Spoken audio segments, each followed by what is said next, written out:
हरिहंत सिद्ध सूरी उपाध्याय साधु सर्व अर्थ के प्रकाशी मांगलिक उपकारी है। इनको स्वरूप जान रागते वही जो भक्ति आए को रमाई स्तुति को उचारी है। धन्य धन्य तिन ही ते काज सब आज भये कर जोड़े बारे बारे वंदना हमारी है। मंगल कल्याण सुख ऐसो हम चाहते हैं। ओ मेरी ऐसी दशा जैसी तुम्हारी है। ओ मेरी ऐसी दशा जैसी तुम्हारी है। ओ मेरी ऐसी दशा जैसी तुम्हारी है। क्षत्र चूड़ामणि नामक ये ग्रंथ, इसके आधार से सिंगापुर जाने के पहले हम आपके बीच में बोधि दुर्लभ भावना की चर्चा यहाँ पूरी कर चुके हैं। बहुत दुर्लभ है ये जीवन और दुर्लभता से सब कुछ प्राप्त हुए इस जीवन को व्यर्थ ही खो देना उचित नहीं है। इस प्रकार की भावना जीवनधर स्वामी यहाँ अपने चित्त में भा रहे थे और ये भावना भाते भाते उन्होंने रत्नत्र रूप धर्म की वृद्धि के सतत प्रयत्न करने की भावना भाई। उन्होंने विचार विकल्प किया कि सम्यक दर्शन, सम्यक ज्ञान और सम्यक चारित्र रूप रत्नत्रय ये हमारे जीवन में कैसे भी करके प्रकट हो ही जाना चाहिए, क्योंकि यदि रत्नत्रय प्रकट नहीं हुआ तो बाकी सब कर लेना कुछ काम नहीं आएगा, सब व्यर्थ है। व्रत, प्रतिमा, उपवास, नियम, संयम, त्याग, तपस्या, दान, स्वाध्याय, भक्ति, पूजन, तीर्थ क्षेत्रों की वंदना, आप कुछ भी कर लो, रत्नत्रय के बिना वो कुछ लाभ प्राप्त होने वाला नहीं है। सभी कुछ रत्नत्रय के बिना व्यर्थ है। इसलिए निरंतर उसके प्रयत्न करने की भावना भाई। और ये जो रत्नत्रय है, ये रत्नत्रय है धर्म, रत्नत्रय धर्म है। तो अब यहीं से बात शुरू होती है धर्म अनुप्रेक्षा। रत्नत्रय भी धर्म है और 10 लक्षण भी धर्म है। 10 लक्षण पूरे हुए। कल चतुर्दशी, अरे कल तो अष्टमी थी, अभी तो चल रहे हैं, है ना। वहाँ हमने चर्चा की थी 10 लक्षण के संदर्भ में। देखिए यहाँ क्या कह रहे हैं, 79 नंबर का यह श्लोक है धर्म अनुप्रेक्षा। पश्यात्मन् धर्म माहात्म्यं धर्म कृत्यो न शोचति विश्वैर्विश्वस्य तैश्चित्रं सही लोकद्वये सुखी। हे आत्मन, धर्म का माहात्म्य देख। धर्म कार्य करने वाला मनुष्य कभी शोक नहीं करता। ये धर्म की महिमा है। हमें हमारे हृदय में धर्म की महिमा तो आए पहले। धर्म की महिमा ही नहीं होगी तो फिर कुछ भी करो आप दुखी होते रहोगे। ये कह रहे हैं हे आत्मन, धर्म का महात्म्य देख। धर्म कार्य करने वाला मनुष्य कभी शोक नहीं करता है और सब मनुष्य उसका विश्वास करते हैं। निश्चय से आश्चर्य है, वह दोनों लोकों में हमेशा सुखी रहता है। देखो, ये धर्म ही एकमात्र ऐसा है जिससे ये जीव सुखी है। जगत में ऐसी बहुत सुंदर पंक्तियां बचपन से सुनते रहे हैं, आप लोगों ने भी सुनी होगी। धर्म करत संसार सुख, धर्म करत निर्वाण, धर्म पंथ साधे बिना नर त्रियंच समान। सुनिए आप लोग, ऐसे 2 लाइन है। धर्म करत संसार सुख और धर्म करत निर्वाण, दोनों बातें हो गई। धर्म करने से संसार सुख भी मिले, लौकिक सुख भी मिले और धर्म करने से मोक्ष सुख भी मिले। और धर्म पंथ साधे बिना नर तिर्यंच समान। जिसके जीवन में धर्म का मार्ग नहीं है वो नर तिर्यंच के समान है। यहाँ एक सहज जिज्ञासा हमारे चित्त में खड़ी होती है कि धर्म करने से संसार और मोक्ष सुख, ये दोनों बातें बता रहे हो। संसार और मोक्ष ये तो विपरीत है एक दूसरे से। जिस कारण से मोक्ष मिले उससे सांसारिक सुख कैसे मिले, और जिससे सांसारिक सुख मिले तो उससे मोक्ष कैसे मिले? दोनों रास्ते अलग अलग है ना। संसार और मोक्ष दोनों रास्ते अलग अलग हैं। और यहाँ कह रहे हैं कि ये दोनों मिलते हैं, यहाँ भी कह रहे हैं दोनों मिलते हैं। और जो छंद हमने पढ़ा उसमें भी कहा दोनों मिलते हैं। कि बात को समझ में नहीं आई कि बात ऐसी है, मोक्ष सुख और संसार सुख ये दो प्रकार के सुख कहे हैं शास्त्रों में। संसार को में सुख कहा गया है व्यवहार से, और निश्चय से सुख है मोक्ष में। तो धर्म करते हुए दो तरह के धर्म करें, एक व्यवहार धर्म और एक निश्चय धर्म। बोले निश्चय धर्म तो मोक्ष का कारण है, और व्यवहार धर्म जो कि शुभ राग कहा जाता है, व्यवहार धर्म जो कि शुभ भाव कहा जाता है, व्यवहार धर्म जो षट आवश्यकों के पालन रूप परिणाम कहे जाते हैं। जिनेंद्र देव की पूजन, देव पूजा, गुरु उपासना, स्वाध्याय, संयम, तप, दान दिया जाना, तीर्थ क्षेत्रों की वंदनाएं आदि करना, इन सबको व्यवहार से धर्म कहा जाता है। और व्यवहार धर्म करने से जो पुण्य बनता है उस पुण्य से लौकिक अनुकूलताएं मिलती है। संसार सुख का मतलब लौकिक अनुकूलताएं, पुण्य बनता है। पुण्य के उदय से बाहरी परिस्थितियां अनुकूल होती हैं, सब कुछ ये संसार सुख है। और असली जो धर्म है निश्चय धर्म, उससे मिलता है निर्वाण। तो बात गलत नहीं है। धर्म करत संसार सुख और धर्म करत निर्वाण, और धर्म पंथ साधे बिना नर तिर्यंच समान। अपने पंडित प्रवर टोडरमल जी साहब ने इसी जिन मंदिर में बैठकर मोक्ष मार्ग प्रकाशक ग्रंथ के पेज नंबर 7 नंबर पेज पर उन्होंने बात कही, अरहंत आदि से प्रयोजन की सिद्धि। पंच परमेष्ठियों से, अरहंत भगवान से अपने कोई प्रयोजन भी सिद्धता है कि नहीं? तो उन्होंने कहा क्यों नहीं सिद्धता है, उनके बताए हुए मार्ग पर चलोगे तो तुम्हें मोक्ष मिल जाएगा, उन जैसा बन जाओगे। फिर प्रश्न उठाया शिष्य ने, शिष्य के मुख में रख के, मोक्ष मोक्ष तो ठीक है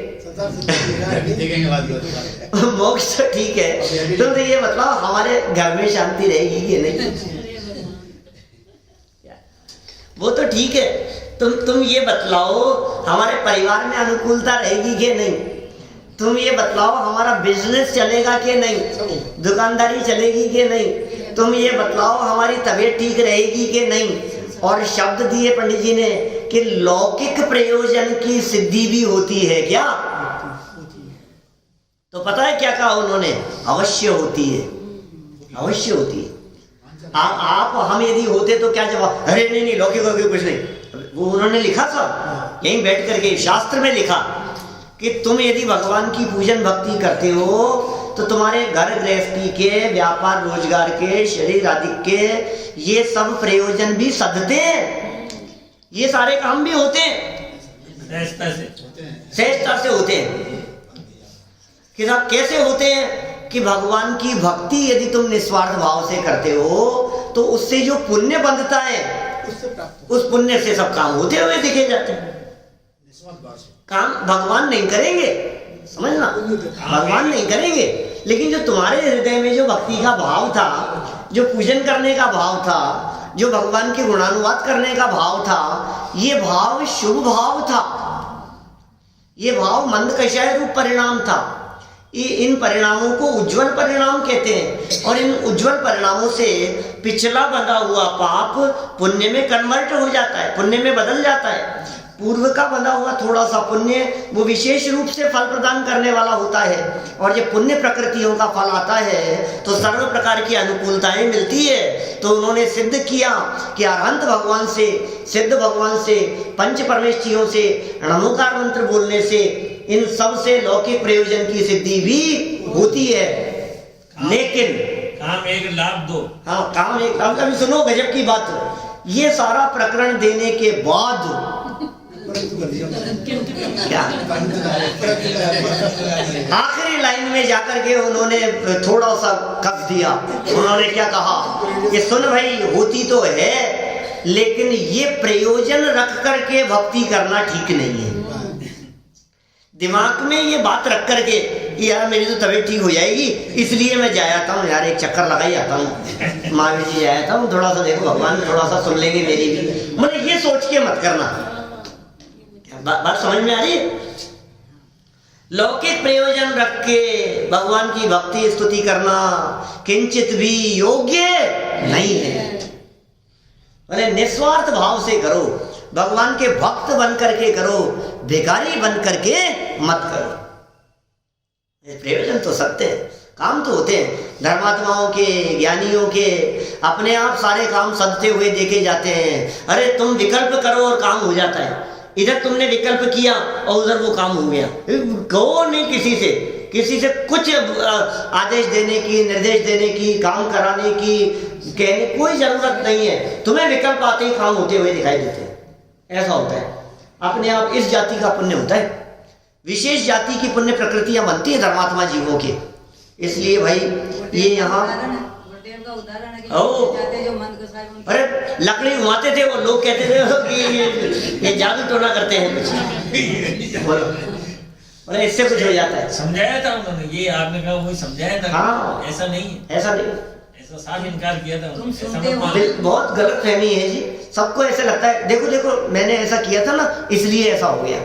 देखो 8 दिन पहले तो हमने विधान रचाया और 8 दिन बाद में तुरंत कोई चांस नहीं थे और एकदम कुछ ऐसी पार्टी मिल गई जिससे लाखों करोड़ों का प्रॉफिट हो गया। ये निश्चित विधान का ही फल है। अब ये गलत मान्यता है भाई, जो भी हो तो पुण्य का उदय था, ये बात तो ठीक है ही, लेकिन मैं अगली बार फिर कराऊंगा इसलिए क्योंकि ये लाभ हो गया था। ऐसा मत रख दिमाग में बात मत रख। भगवान वीतरागी है, वीतरागी भगवान की वीतराग भाव से स्तुति की जाती है। जो जैसे होते हैं उनकी स्तुति भी उसी प्रकार से की जाती है। वीतरागी को लख वीतरागी बनो, बस ये उपाय है। वीतरागियों को देख करके वीतरागी बनो, फिर समझ लो कि भव भव का फेरा गया। बस फिर आप समझ लीजिए कि भव भव का आपका फेरा मिट जाएगा, लेकिन वीतराग भाव से। सुंदर पंक्तियां थी, देखिए सरल अर्थ में पुनः उसी बात को रिपीट करेंगे।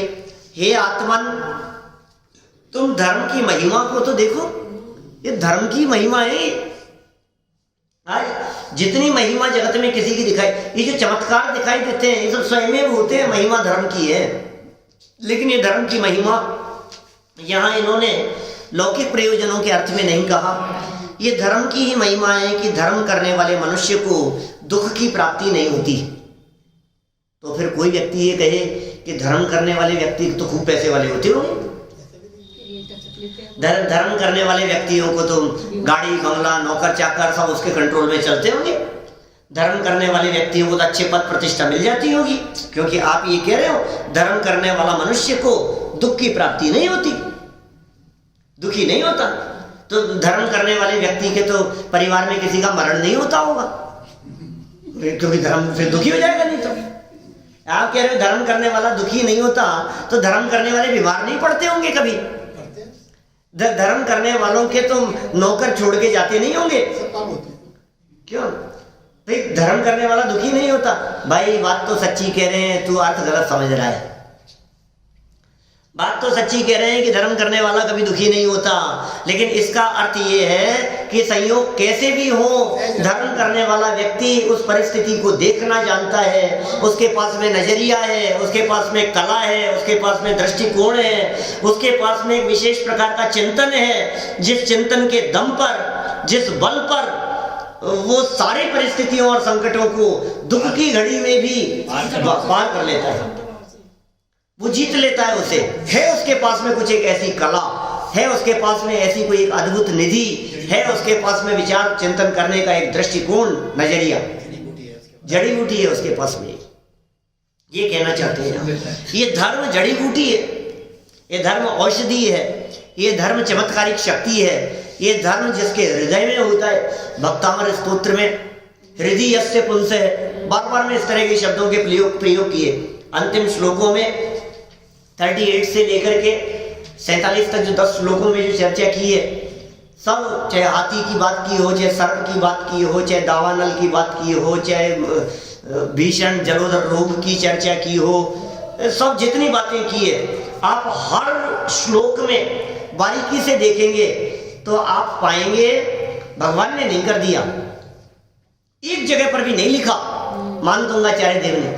दुनिया भले कुछ भी समझती हो, लेकिन भक्तामृत स्तोत्र पर हमने जब व्याख्या की अपन ने 8-10 साल पहले की बात है, तो उसमें अपन ने बहुत बारीकी से एक एक श्लोक को देखा, श्लोक का अर्थ किया। बोले इसमें कहीं नहीं लिखा है, तो क्या लिखा है? जिसके हृदय में हे भगवान आपकी भक्ति है, उनके संकट आते हैं, तो उसके ये सब सहमे हो जाते हैं, उसके संकट आता नहीं है, भयम भी भय से भाग जाता है। ऐसे शब्दों के प्रयोग किए। अपने आप ही वो व्यक्ति निरस्त शंका दूर होता हुआ, वो नाक्रामति क्रम युगेण निरस्त शंकर, ऐसे ऐसे शब्दों के प्रयोग कर दिए। क्या कह रहे हैं वो? उसको डर नहीं लग रहा है। क्यों? क्योंकि उसके हृदय में हे भगवान आप बैठे हुए हो। हे भगवान आप जिसके हृदय में बैठे हुए हो, उसे डर किस बात का है? उसके ज्ञान में आपका केवल ज्ञान आ रहा है, उसके ज्ञान में आपकी वितरागता आ रही है, उसके ज्ञान में आपका राग द्वेष से रहित स्वरूप दिखाई दे रहा है, जिसके ज्ञान में आपकी सर्वज्ञता दिखाई दे रही है। अब उसे किस बात का विकल्प? वो जानता है जो जो देखी वितराग ने सो होसी बीरा रे, बिन देखो सी नहीं क्यों ही काहे होत अधीरा रे। तो क्यों अधीर होता है? अरे क्या हो जाएगा? तो काहे को अधीर होता है? तो क्यों घबराता क्यों है? जो जो देखी वितराग ने सो होसी बीरा। ये ज्ञान है ज्ञानी को, ये इसकी इस बात की खबर है धर्मात्मा को। तो जो धर्मात्मा पुरुष जानता है इस बात को, उसके लिए कह रहे हैं ऐसा धर्म करने वाला मनुष्य को दुख की प्राप्ति नहीं होती। संकट माथे पर आ जाए लेकिन वो दुखी नहीं होता, उदय पाप का आ जाए लेकिन वो परेशान नहीं होता, परिस्थितियां कितनी भी प्रतिकूल हो जाए लेकिन उन प्रतिकूल परिस्थितियों में वो सहज और शांत रहता है। ये है कला। इसलिए इन्होंने कह दिया वादीप सिंहाचार्य देव ने, वो दुखी नहीं होता, दुखी नहीं होता। जिन परिस्थितियों में अज्ञानी माथे फोड़ फोड़ के परेशान हो जाए, उन परिस्थितियों में ज्ञानी सहज रहता है। आत्मबल सबसे ज्यादा, आत्मबल है उसके पास में, स्वभाव का बल है उसके पास में, वस्तु स्वरूप का अवलंबन है उसके पास में, सहज शांत रहने की कला है उसके पास में, कलाकार है वो, ऐसी कला से जीता है। वेद विज्ञान है इसके पूर्व विकल्पात्मक ज्ञान में ये बात होती है। बिल्कुल, ये वो सहज कला है उसके पास में। और वो कला क्या है? वेद विज्ञान कला जिनके घट, वेद विज्ञान जग्यो जिनके घट शीतल। बहुत वो बनारसी दास की पंक्तियां हैं, बड़े मार्मिक है। सम्यक दृष्टियों का चित्रण किया है, कैसे होते हैं सम्यक दृष्टि ज्ञानी जी। हमने चलाया था नाटक समय सार यहाँ बहुत सालों पहले, उसको तो 17-18 साल हुए नाटक समय सार चलाए हुए। तो क्योंकि हमारी शादी हुई थी ना, उस समय अंतिम चल रहा था 2000 जनवरी 3 में, और उसके सवा साल पहले से चल रहा था। तो मेरा कहने का मतलब ये है कि ये जो ज्ञानियों की दशा होती है, बाहर से देखने में पता नहीं लगेगा, आप देख ही नहीं पाओ, आपको लगेगी यार ये क्या बात कह रहे हो, ये कैसे हो रहा है ये ऐसा। सीता का जीवन देखो, अंजना का जीवन देखो, सती मनोरमा का जीवन देखो, मणिराजों के उत्सर्ग की दशाएं देखो, परिवार में आए हुए संकट दिखाई दे, ऐसे ऐसे संकट दिखे जिनमें वो कैसे सहज रह लेते हैं भाई। आखिर हमें समझ में नहीं आई उनकी ये सहजता, ये हमारे गले नहीं उतरती, ये कैसे सहज रह लेते हैं। अभी मैंने वहाँ सिंगापुर में जैन कर्म सिद्धांत की चर्चा की, रोजाना चल रहे हैं, आज भी 4था-5वां प्रवचन आ गया उस पर। तो मैंने उनमें चर्चा की, बहुत सारे उदाहरण दिए ज्ञानियों के जीवन में किस तरह कर्म दुखी नहीं कर रहा था। ये देखो ये सीता कैसे हंसते हंसते मुस्कुराते हुए अग्नि के ऊपर पांव रख रही है। जलती हुई अग्नि की ज्वालाओं में कदम रखने की हिम्मत कहां से आ गई, ये तो बताओ।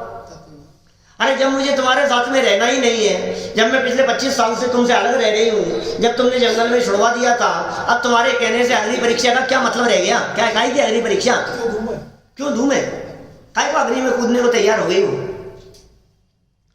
लव कुश का जन्म हो गया, जंगल में रह रही है, पिछले 25 साल से रह रही है, और उसको भाई बन गया वहां। सब कितने तरह की परिस्थितियां वहां जंगल में रहते हुए उनके बिना रहना सीख लिया ना।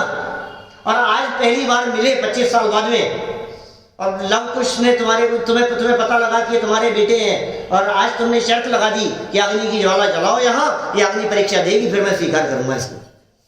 पहले अग्नि परीक्षा देनी पड़ेगी। सारा अवध समाज खड़ा हुआ था, सारी अयोध्या नगर के वासी सब लोग खड़े हुए हैं, प्रजाजन खड़े हुए हैं, लक्ष्मण शत्रुघ्न सभी लोग खड़े हुए हैं, और दोनों बच्चों ने, लव कुश ने जीत लिया, रामचंद्र जी को जीत लिया। अश्वमेध यज्ञ की बात कहते हैं तो वो उस समय जीत लिया उनको। अब परिस्थिति कैसी बन गई? अब बाद में पता लगा कि कौन है ये दोनों बच्चे, छोटे से दिखाई दे रहे हैं, 12-14 साल के बच्चे, छोटे छोटे से 15 साल के बच्चे, ये है कौन? ये बच्चे ये जो हम जैसे महापुरुषों के रथ को पकड़ लिया, घोड़ों को पकड़ लिया, और ये हमसे, हम इनको जीत नहीं पा रहे हैं, ये है कौन? हम मालूम चला कि ये तुम्हारे ही पुत्र है, हो हमारे पुत्र हैं। अब प्रेम भाव बढ़ गया, अब सीता आ गई क्या? अब सब कहने लगे अरे सीता माता आ गई, अरे धन्य, कितने कितने सालों बाद में देख लिया। अब सब लक्ष्मण कह रहे हैं, सब लोग कह रहे हैं कि चलो भाई चलो, अब तो बहुत खुशी, अब तो परिवार मिल गया, बच्चे मिल गए, अब तो वापस राजमहल में ले चलेंगे।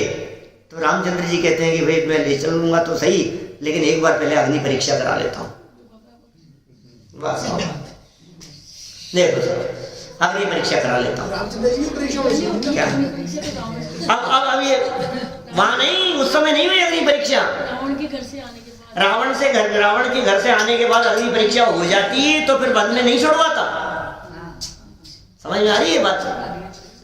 रावण से घर में आने के बाद तो घर में रही, महीनों तक रही घर में, और बाद में प्रसंग बना तो चुपचाप रामचंद्र जी के द्वारा छुड़वा दिया गया जंगल में।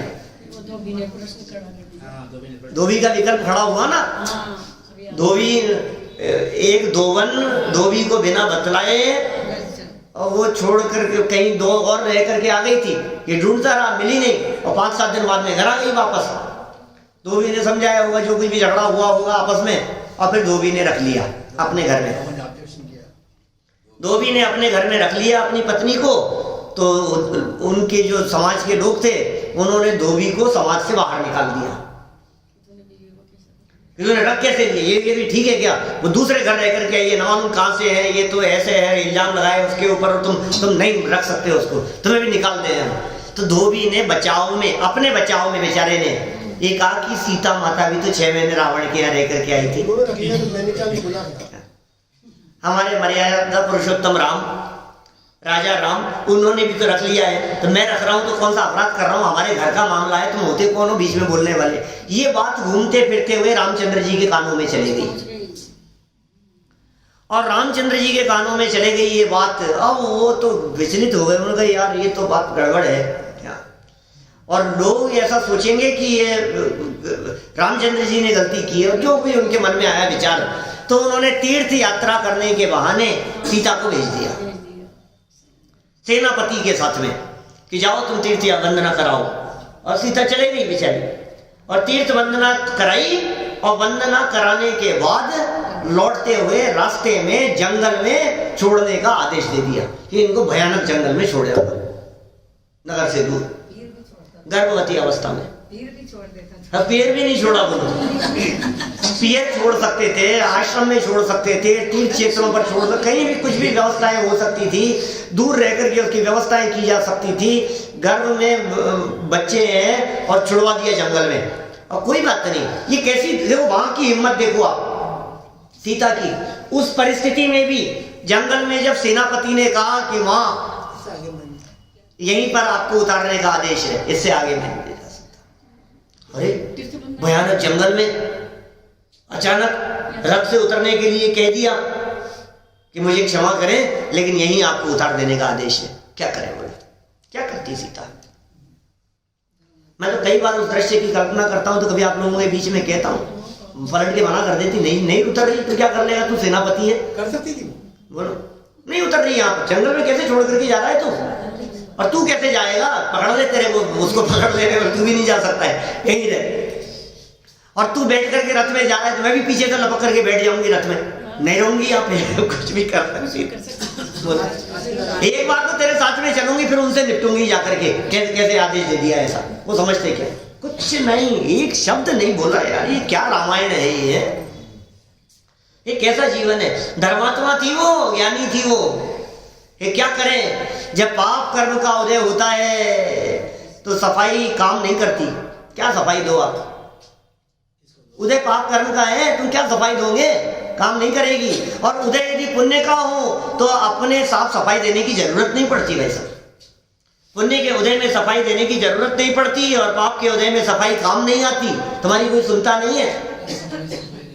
मैंने भी वहां भी प्रसंग कहा, मैंने कहा अंजना के साथ में क्या हुआ बतलाओ, अंजना की बात बताओ तुम। तो अंजना ने कितनी सफाई देने के प्रयास किए। अरे मुझे क्यों निकाल रहे हो? वो आए थे युद्ध से बीच में, रात में आए थे। ये देखो उनकी निशानी, ये अंगूठी देकर के गए हैं पवनंजय, और सास ससुर ने निकाल दिया। नहीं सुना, वो कितनी सफाई देने की कोशिश की अंजना ने, लेकिन निकाल दिया उसको। पियर चले गए तो पियर वालों ने निकाल दिया। पाप कर्म के उदय में सफाई काम नहीं आती वैसा, और पुण्य का उदय हो तो सफाई देने की जरूरत नहीं होती। अभी ये क्या हुआ, जंगल में छुड़वा दिया, वहां रही 10-20 साल में, और रहने के बाद में लवकुश के साथ में युद्ध हुआ, लौट करके आई। अब सब कह रहे हैं, अब तो सब खुश है ना, अब तो माहौल बदल गया, 20 साल पुरानी घटना हो गई। अब तो सारे लोग खड़े हुए हैं, नगरवासी खड़े हुए हैं, हमारी सीता माता आ गई, इतने सुंदर बच्चे हैं, लवकुश छोटे छोटे से इतने प्यारे बच्चे, इतने योद्धा जबरदस्त। अब सब चलो शांति से, अब तो घर में बहुत शांति रहेगी, घर चलो। तो रामचंद्र जी कहते हैं अब चल तो चलते हैं, एक बार पहले अग्नि परीक्षा, अग्नि कुंड में कूद करके बतला दो, तुम यदि निर्दोष पवित्र हो तो मैं तुम्हारे को ले चलता हूं। अब ये सीता की हिम्मत देखो। मैं आपसे कहना चाह रहा हूं, अब जब सीता को रामचंद्र जी के साथ में जाना नहीं था तो अग्नि में कूदने की जरूरत क्या थी? वो बल कहां से आ गया अग्नि में कूदने का? कि वो बल था धर्म का, वो बल था वस्तु स्वरूप के विचार का, वो बल था अंतरंग परिणामों में जो निर्मलता है। ये बल कैसा था? ये कि जो होगा होगा, कोई बात नहीं, क्रमबद्ध में जैसा होना होगा, भगवान के ज्ञान में झलक रहा है। मेरे जैसे पुण्य पाप कर्म के उदय में जैसी परिस्थिति बन रही है, वो कूद गई अग्नि में, अग्नि की ज्वालाओं में, और अग्नि की ज्वालाओं में कूद गई और जल बन गया। और देव लोग ऊपर से पुष्पवृष्टि करने लग गए, जय जयकार करने लग गए, सीता के शील की महिमा का बखान करने लग गए। शीलवती सीता धन्य है, जय हो जय हो। और वो सारे कमल सिंहासन आ गया है, जल में वही प्रकट हो गए, देव लोग प्रकट हो गए। अब रामचंद्र जी ने कहा अरे वाह बहुत तुम पवित्र हो, चलो साथ में चलते हैं। ये बस अब बहुत हो गया, अब बहुत हो गया, अब मुझे नहीं चलना है तुम्हारे साथ में। अब परीक्षा हो गई, अब जो कुछ भी है तुम जानो। अब मैं तो जिन दीक्षा अंगीकार करूंगी। और आरिका माता के पास में जाकर के सीता जी ने दीक्षा अंगीकार कर ली। अब ये पीछे रोते विलकते रह गया, जो कुछ भी हो रहा हो तुम्हारे साथ में, मैं तो जिन दीक्षा अंगीकार करूंगी। और पलट वो गई नहीं, एक बार मुड़ी सो मुड़ी। बोलो ये क्या दृश्य है, ये कैसी परिस्थितियां हैं? ये धर्म का परिचय है, ये धर्म का परिचय है। ये कह रहे हैं यहाँ पर धर्मात्मा व्यक्ति कैसे होते हैं, धर्म करने वाले कैसे हो। धर्म करने वाले मनुष्य को दुख की प्राप्ति नहीं होती, नहीं होती उसे, दुख होगा ही नहीं उसे। क्यों? देखो भाई, अंदर में थोड़ी सी टीस हो तो हो, थोड़ी बहुत, लेकिन वो जानता है परिस्थितियों को कैसे टैकल करना है, वो जानता है परिस्थितियों को देखना कैसे है। धार्मिक मनुष्य पर सभी विश्वास करते हैं, धार्मिक व्यक्ति। अब ये एक तो बात कह दी, देखो परिस्थिति बदल रही है, यहाँ बात बदल, एंगल बदल रहा है। जो बात कह रहे हैं वादिक सिंह आचार्य देव, एक ने तो कह दिया धर्म करने वाले मनुष्य को दुख की प्राप्ति नहीं होती। अब ये एंगल अलग था कि दुख की प्राप्ति क्यों नहीं थी, वो दुखी क्यों नहीं था। धर्म करने वाला व्यक्ति, अरे यार इतने बड़े बड़े संकट आ गए, तुम्हारे को तकलीफ क्यों नहीं हो रही है? और लोग तो देख देख करके सोचते हैं कि दुखी क्यों नहीं है, ये दुखी क्यों नहीं है। वो कौरव इस बात से ही परेशान है कि ये पांडव दुखी क्यों नहीं होते, ये पीड़ित क्यों नहीं हो रहे। परेशान करने वाला व्यक्ति स्वयं परेशान होता रहे, लेकिन जिसे परेशान किया जा रहा है वो धर्मात्मा व्यक्ति परेशान नहीं होता। ये जो थी ना क्या बरैया जी की पत्नी, गोपाल दास जी बरैया की पत्नी, बहुत बड़े पंडित थे, बहुत बड़े विद्वान थे, और पत्नी जो थी वो तो बहुत विद्वान थी। वो सब चलाती थी सारा केरला। वो पब्लिक को तो पता नहीं था, लोगों को तो मालूम नहीं था, लेकिन एक दिन अचानक घटना घट गई तो दुनिया को पता लग गई बात कैसी है। एक दिन क्या हुआ, पंडित जी प्रवचन करने के लिए कहीं बाजार से ही सीधे घर मंदिर आ गए। शास्त्र सभा थोड़ा लेट हो रहे थे, सीधे यहाँ आ गए। तो यहाँ आए प्रवचन, तो प्रवचन करने के लिए बैठ गए। वो तो गद्दी पे बैठे ही थे प्रवचन करने के लिए कि इतने में ही उनकी पत्नी आ धमकी, और पूरे मंदिर में आकर के तमाशा कर दिया, हंगामा कर दिया उसने कि तुम्हारी हिम्मत कैसे हो गई, सीधे यहाँ आ गए, घर जाकर के हुक्का कौन भरेगा मेरा। हुक्का पीती थी क्या, वो कौन तैयार करके आएगा। और सब लोग, सब माहौल कैसा हो गया होगा मंदिर में, आप सोच सकते हो कैसा माहौल बना दिया। पंडित जी बेचारे वहां जनवाणी को वंदन किया, उठ करके घर गए, सभा में कह करके गए क्या आता हूँ भाई 10 मिनट में आता हूँ मैं। तो घर गए, घर जाकर के पत्नी के लिए हुक्का भरा और फिर वापस लौट करके आए अपने प्रवचन करने के लिए। तो आप जानते हो सब समाज तो समाज है, लोग तो लोग है, बातें करने वाले तो बातें करेंगे कुछ भी। अब लोग बातें करने लगे, चर्चाएं करने लगे, एक अपनी पत्नी को तो समझा नहीं सकते, हमें समझे कुछ ना कुछ बात उनके कानों में कुछ ना कुछ पड़ी होगी। हमें समझा रहे, खुद समझ नहीं रहे, उसको समझा नहीं पा रहे, अपने घर में संभाल नहीं पा रहे, और यहाँ समझे कोई ना कोई बात। भले ही सब सभ्य लोग थे, मतलब ऐसी कोई ऊंची आवाज में किसी ने कोई बात नहीं की होगी, उनसे भी कोई असभ्य भाषा में नहीं बोले होंगे, लेकिन आपस में कोई जो छुटपुट, जो सब तरह के आदमी होते हैं, छुटपुट जो थोड़ी सी फुर्री किसी की छूट गई, कहीं किसी की जबान से थोड़ा सा क्या तो समझ में आ गई पंडित जी के। और पंडित जी ने बहुत विनम्र शब्दों में कहा कि सुनो, मैं जाकर के हुक्का भर करके आया क्या, अब हम पौन घंटा बैठ करके शांति से स्वाध्याय कर सकते हैं,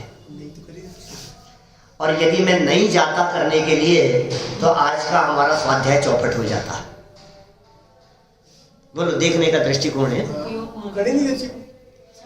अंत समय में जब तबीयत बहुत ज्यादा खराब थी, भूल गया प्रसंग, पत्नी की थी कि इनकी थी,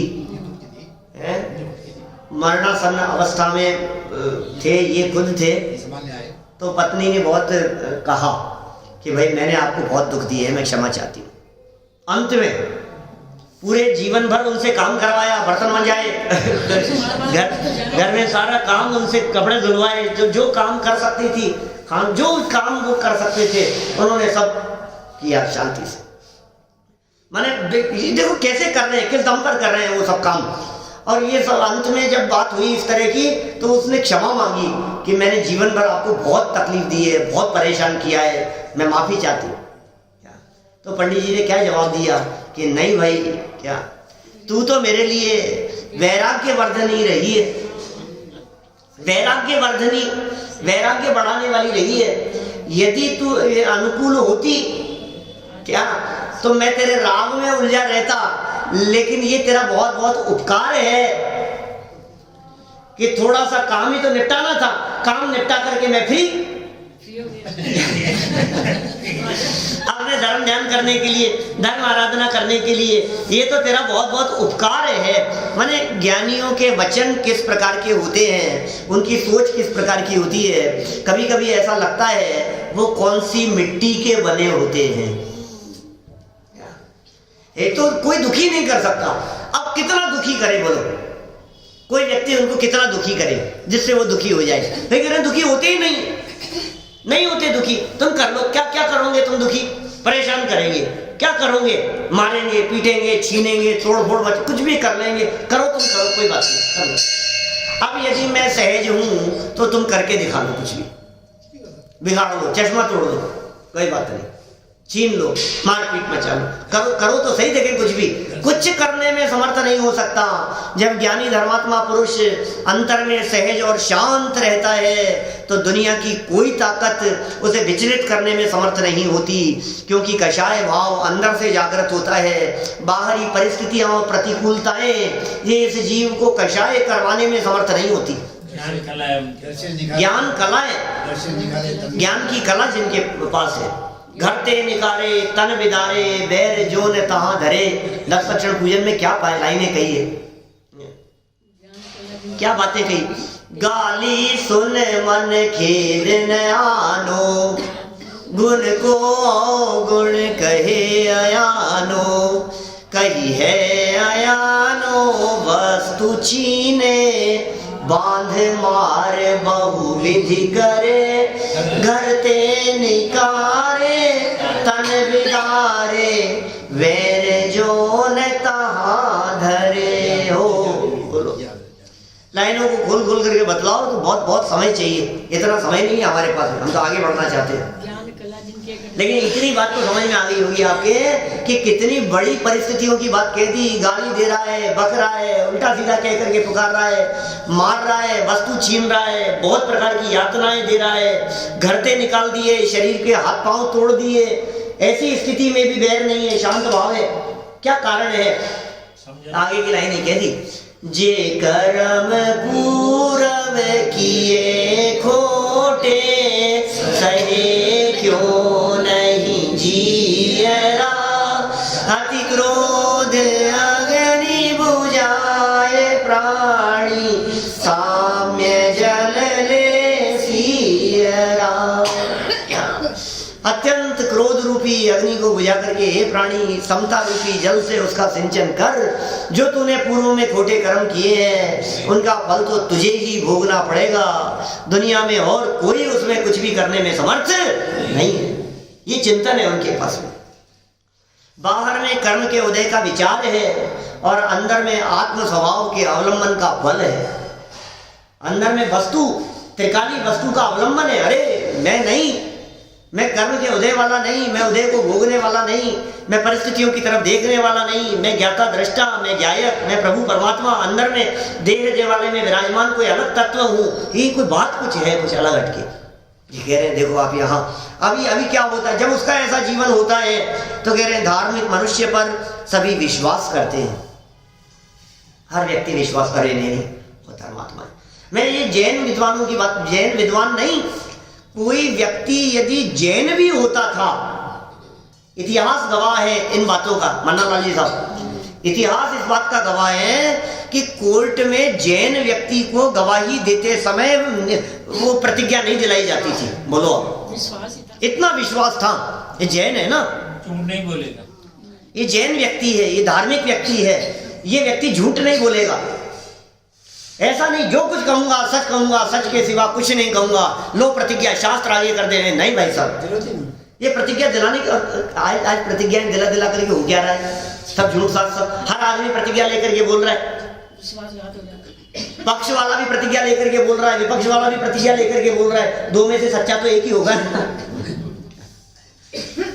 सब झूठे दिखाई दे रहे हैं सारे जगत में, सब झूठ साथ सब कुछ चल रहा है। लेकिन इतनी इमेज थी जैनियों की, एक जैन व्यक्ति की इमेज इतनी थी कि वो व्यक्ति जो खड़ा होकर के बोल रहा है, इतना पता लग गया कि ये जैन व्यक्ति है। कोई बात नहीं, आप जो कह रहे हैं, आपको प्रतिज्ञा की जरूरत नहीं है। जैन साहब आप बोलिए, आप जो कहेंगे सच कहेंगे, हमें भरोसा है आपके ऊपर। इतनी जैनियों की धाक हुआ करती थी कोर्ट में। अंग्रेजों के जमाने में कोर्ट में मजिस्ट्रेट के सामने इतनी इमेज थी, वो जानते थे ये जैनी है, ये पानी छान करके पीते हैं, ये जैनी है, ये रात्रि भोजन नहीं करते हैं, ये जैनी है, ये अनीति अन्याय नहीं करते हैं, ये बेईमानी नहीं करते हैं, ये इनका व्यवहार, इनका जीवन कैसा होता है। ये जैनत्व का गौरव था ये सब कुछ। देखो आप, तो ये कह रहे हैं धार्मिक मनुष्य पर सभी विश्वास करते हैं। धार्मिक है ना, सब विश्वास करते हैं धार्मिक व्यक्ति के ऊपर। आश्चर्य की बात तो यह है कि ये धर्मात्मा इस लोक में ही नहीं परलोक में भी सुखी होता है। ये धर्मात्मा व्यक्ति इस लोक में सुखी है और ये धर्मात्मा व्यक्ति परलोक में भी सुखी होगा। इहलोक और परलोक दोनों ही लोकों में सुख किसके दम पर है? ये सुख धर्म धर्म धर्म से सुख है।